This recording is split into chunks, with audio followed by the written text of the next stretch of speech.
Tremblement de terre apocalyptique au Maroc. Appel à la repentance. Jésus-Christ revient bientôt. Le légendaire festival satanique et blasphématoire Burning Man, stoppé par Dieu.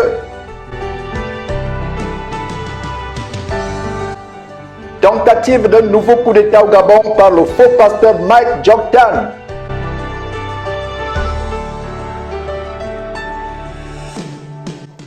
Un étudiant camerounais tue ses deux frères en sacrifice rituel pour sa secte.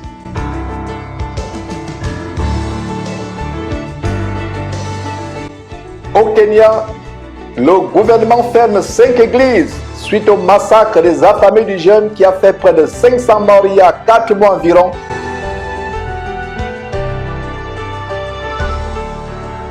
Voilà le sommaire du tour du monde des actualités internationales qui affectent les chrétiens à travers le monde en ce grand jour de l'an de grâce 2023, le samedi le 9 septembre.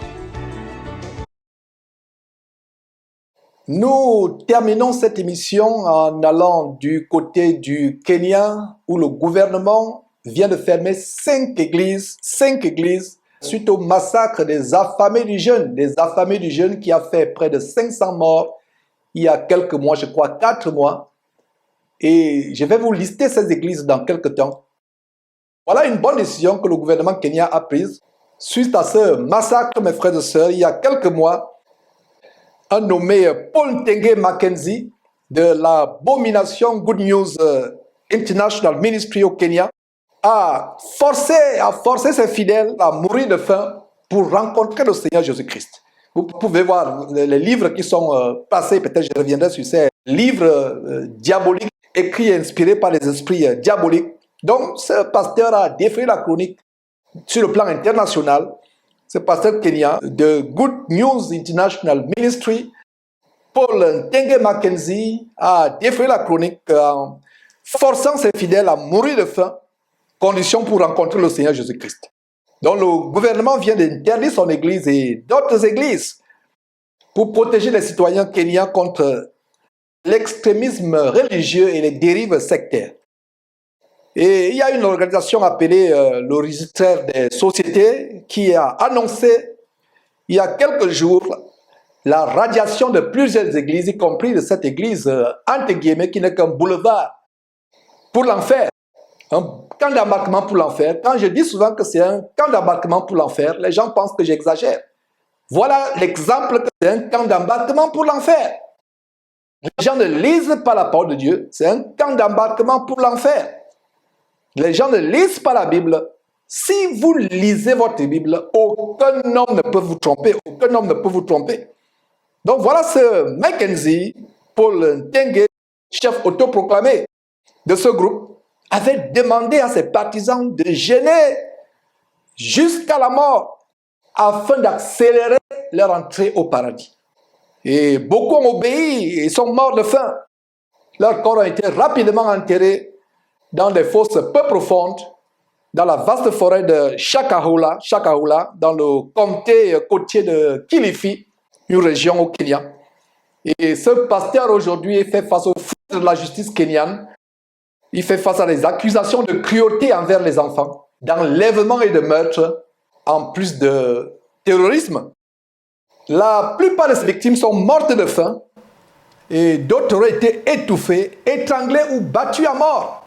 Et c'est ainsi que le greffier du tribunal a interdit le fonctionnement de cette église. Une deuxième église, une autre église. Donc 5 églises, il y a cette première église de ce faux pasteur vampireux Mackenzie. Il y a aussi notre église entre guillemets. Mes frères, je vous ai toujours dit que l'église n'est pas un bâtiment. L'église, c'est le corps de Jésus-Christ. Si votre église a un nom, sortez de là en courant. Si votre église a une pancarte, ce n'est pas une église. Une église, ce n'est pas un tas de ferraille, un amas de terre, un amas de briques. Ce n'est pas ça. L'église, c'est les hommes. Au 1er siècle dans la Bible, les chrétiens se réunissaient de maison à maison. Le greffier du tribunal local a interdit d'autres églises entre guillemets telles que la New Life Prayer Center, une église en pleine croissance à Kilifi, appartenant au pasteur Ézéchiel Odero, un jeune fanfaron, flamboyant prédicateur comme les Raoul Wafo et autres, Alpha Lokao, Ézéchiel Odero, donc son églisette ou son église d'épicerie, son super centre commercial a été fermé, New Life Prayer Center a été fermé. Et la police enquête d'ailleurs sur ce jeune homme, sur des soupçons de blanchiment d'argent, de complicité au suicide et radicalisation. Voilà une autre église qui amène les gens à se suicider, qui fait le blanchiment d'argent et qui radicalise les gens. La seule radicalisation que nous devons avoir, c'est sur la base des promesses du Seigneur Jésus-Christ. La radicalisation des commandements du Seigneur Jésus-Christ n'entraîne pas la mort. Ça entraîne la vie, la santé et la vie éternelle après votre mort sur terre. Il y a une autre église, entre guillemets, l'église du Christ en hélicoptère. Voilà le nom d'une église, église du Christ en hélicoptère. Toujours à Nairobi. Donc ils ont l'église de Christ en hélicoptère. Et mes frères et sœurs, dirigée par Thomas Wahome. Et il y a aussi une autre église, une quatrième église qui a été fermée, la King's Outreach Church, affiliée au ministère de la repentance ou de la sainteté, mes frères et sœurs. La pseudo-repentance et la pseudo-sainteté du célèbre prophète autoproclamé David Oyelowo. J'avais exposé la vie de Oyelowo il y a quelques années et l'église à laquelle il est affilié, la King's Outreach Church, vient d'être fermée. Et le propre chauffeur de David Oyelowo, qui est mort d'ailleurs, sacrifié, avait témoigné comment David Oyelowo devait se déshabiller dans la brousse et adorer un immense, un gigantesque serpent qui devait apparaître. C'est David Oyelowo qui rencontre les chefs d'État à travers le monde. Des cortèges présidentiels, on doit balayer la rue avant qu'ils ne passent. On doit balayer les rues avant qu'ils ne passent. On doit nettoyer au savon les rues avant qu'ils ne passent. On a montré une émission où il est reçu par le sanguinaire et franc-maçon président congolais Denis Sassou Nguesso. Les oiseaux de même plumage volent ensemble. Comment il est reçu avec des fanfares, tapis rouges. Donc cette église à laquelle est affilié l'abominable vampire David Oyelowo a aussi été fermée. Et la cinquième église qui a été fermée, église entre guillemets, c'est l'église de Théophilus, toujours à Nairobi, qui est aussi soupçonnée d'être impliquée dans des activités sectaires. Voilà les agents de Satan qui ferment la porte du ciel à des multitudes. Le nom de Dieu est blasphémé parmi les païens à cause de ces agents de Satan que beaucoup de gens prennent pour des pasteurs chrétiens. Dites à un musulman de se convertir à Christ au Kenya. Dites à un bouddhiste, à un yogiste, à un animiste kenyan de se convertir. La première pensée qu'il aura, si vous lui dites de se convertir à Christ, il aura l'abominable faux pasteur Paul Tege Mackenzie. L'abominable église de Paul Tege Mackenzie de Good News International Ministry. Good news, bonne nouvelle. Good news, bonne nouvelle en français. What good news? Quelle bonne nouvelle? La nouvelle de la mort. Voilà un mini-génocide, 500 personnes qui, pour aller, soi-disant, au ciel, rencontrer le Seigneur Jésus, doivent mourir de faim, doivent s'affamer volontairement. Et même ceux qui ont été secourus par la police refusaient de manger. Même dans les hôpitaux, là où on les a conduits, ils refusaient, même dans les hôpitaux, certains sont morts, ils refusaient de manger, de guérir. Ils refusaient de se faire soigner, ils refusaient de manger. Parce qu'ils voulaient aller au ciel, mordicus, de manière radicale. La preuve qu'ils ne lisent pas les Bibles. C'est des livres de mort, c'est des livres de magie. Brûlez les livres de vos faux pasteurs. Restez avec la Bible. Ces faux pasteurs écrivent des soi-disant livres inspirés par quoi? Par la Bible. Alors pourquoi ne pas aller à la source? C'est comme un robinet qui coule. Va directement. Tu veux d'abord que l'eau ruisselle au travers des caniveaux, des faux septiques, et tu bois cette eau. Lire les livres des pasteurs, c'est boire l'eau qui a traversé les faux septiques, les caniveaux. C'est l'eau pestilentielle, l'eau empoisonnée qui entraîne en enfer. Buvez à la source. C'est pour cela que moi-même j'ai déchiré tous les livres de cet abominable ministère de Way International où j'étais pendant des années. Je les ai déchirés. Déchirez tout livre, déchirez, brûlez. Brûler, c'est même mieux de brûler parce qu'il y a des esprits impurs dedans. Le seul livre que vous devez avoir dans votre maison, comme livre de Dieu, comme saint livre, c'est la Bible, la parole de Dieu. Voilà des personnes, ces personnes qui sont vues par les gens du monde comme des rois qui cherchent à être glorifiés. Voilà comment un révérend prêtre catholique, révérend entre guillemets, le prêtre catholique lui-même est dans l'abomination, mais il a le culot de dénoncer ces gens disant qu'ils cherchent à être glorifiés, à être grands sur terre. Voilà un prêtre révérend. C'est une abomination même de s'appeler révérend. Ce révérend Omolo Uko, c'est déjà une abomination de s'appeler révérend. Révérend, c'est le titre qui revient seul à Dieu. Et voilà, mes frères et sœurs, des choses qui se passent. Nous sommes dans la joie de savoir que ces églises, entre guillemets, les églises d'épicerie ont été fermées. Mais faites un peu le ratio, la proportion. Le Kenya, avec une population d'environ 53 millions d'habitants, a 4000 églises d'épicerie. Et voilà 5 qui viennent d'être fermées. Donc, le ratio, c'est quoi? 0,0000001% des églises qui ont été fermées. 5 églises récemment fermées sur 4000 sectes, 4000 salles d'embarquement pour l'enfer. Ces églises qui poussent partout dans tout coin de rue, dans les grandes villes africaines. Kinshasa, Libreville, Douala, Yaoundé, un peu partout en Afrique. À chaque bout de rue, à chaque coin dans un quartier, il y a une église épicerie. C'est rivalisant. Les églises rivalisent avec les bars. Il y a les églises partout. Comme si le tintamarre, le tambourinement des bars ne suffisait pas. Il faut encore le tambourinement de ces églises qui font des choses terribles avec des gros baffles, traumatisant de manière sonore le voisinage. D'ailleurs, finissons avec cette décision du côté du Togo, à Lomé exactement, où une circulaire administrative donne des instructions par rapport à ces églises. Et vous pouvez voir quoi? Ministère de l'administration territoriale et de la décentralisation et du développement des territoires, le directeur des cultes, il y a un directeur des cultes dans ce pays, à monsieur les présidents des fédérations religieuses. Voilà, les fédérations religieuses. La vraie église de Jésus-Christ ne fera pas partie d'une fédération.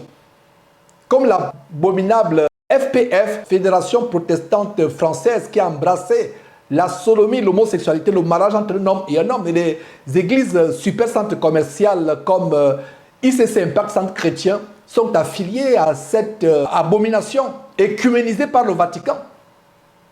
C'est la voie large, la voie qui mène en enfer. La voie qui mène en enfer. Alors, messieurs les présidents, voilà une missive venant du ministère de l'administration territoriale. Nos populations continuent de souffrir des bruits insupportables. Et remontons un peu pour voir la date de cette circulaire, de cette ordonnance administrative. C'est hier, justement, c'est hier, le 8 septembre 2023, cette circulaire nous est parvenue par un de nos correspondants depuis Lomé au Togo. Et voilà, mes frères et sœurs, ce qui est dit. Messieurs les présidents, nos populations continuent de souffrir des bruits insupportables que nos lieux de culte produisent quotidiennement dans nos quartiers, villes et campagnes sur toute l'étendue du territoire national. Des cas graves de maladies chroniques et même de décès occasionnés par les troubles de voisinage, conséquences de célébrations de cultes tapageuses, nous sont rapportés et nous interpellent à plus d'un titre. Ces nuisances sonores sont devenues un véritable problème de santé publique. Nous ne pouvons continuer de tolérer ces pratiques et ces agissements qui mettent à rude épreuve le vivre ensemble et menacent la liberté religieuse qui est un acquis dans notre pays. Je viens une fois encore, par la présence, vous rappeler ce qui suit. Les nouvelles implantations de lieux de culte sont formellement interdites. Les jours officiels de culte sont les dimanches pour les confessions d'obédience chrétienne et les vendredis pour les confessions d'obédience musulmane. Il est formellement interdit les célébrations en semaine, c'est-à-dire de lundi à samedi, qui produiraient un quelconque bruit. Les célébrations de culte endogènes qui mobilisent foules et sonorités de tout genre, de même que les prêches des ambulants qui sillonnent les quartiers et les rues et qui occupent les carrefours, sont soumises à une autorisation préalable de l'autorité administrative. Les appels de muezzins ne sont autorisés que dans des grandes mosquées de quartier. Les lieux de culte ne sont pas des abris de fortune qui n'offrent pas la sécurité et la protection nécessaires pour les fidèles d'une part et qui ne présentent pas les normes recommandées pour prémunir les riverains des bruits provenant des locaux d'autre part.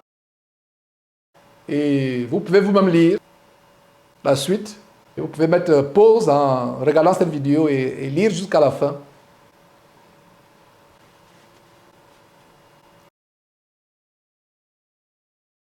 Au regard de ce qui précède, je vous invite à nouveau à prendre vos responsabilités et à instruire vos membres afin que chacun se conforme aux règles minimales de vivre ensemble dans la cité.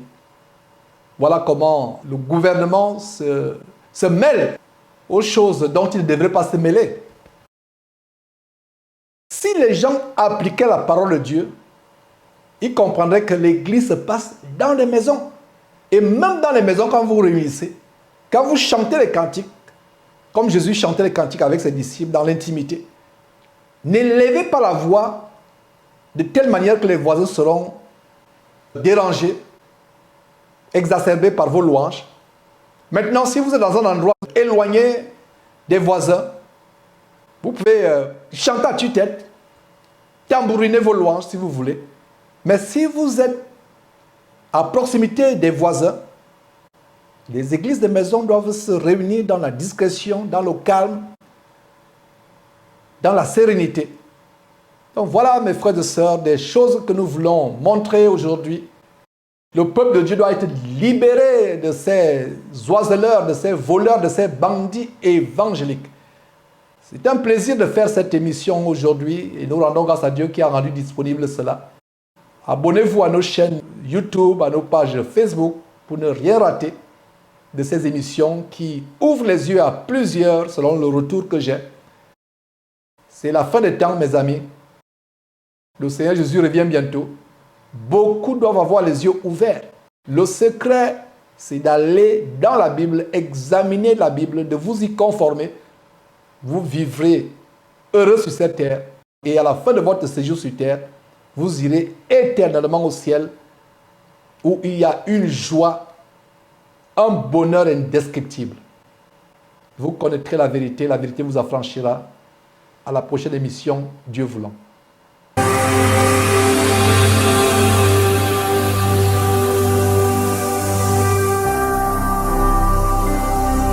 Jésus-Christ TV, vous connaîtrez la vérité et la vérité vous affranchira.